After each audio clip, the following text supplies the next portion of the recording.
So if you're leaving behind stickies, you're going to be ripping out new lash growth or lash growth that isn't ready to fall out yet, so that can make the natural lashes thin.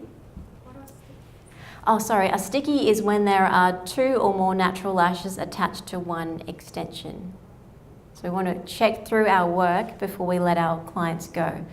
So the difference between an average lash stylist and a really good lash stylist, let's say a master lash stylist or someone that is awesome at what they do, they're going to make sure their clients don't leave with any stickies, because if there is, for me, my lashes grow super quick, so I'll know in about 2-3 days if a sticky's been left behind.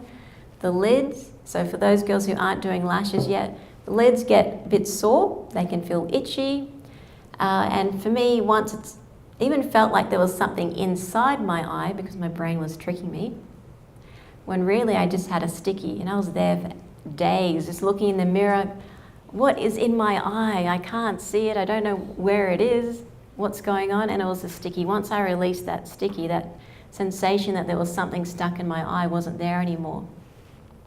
So not only is that causing damage to the natural lashes because you're ripping out the other next door neighbours, but that can affect your retention as well, because they're going to be rubbing their eyes or trying to pick at them, trying to get that sore spot out.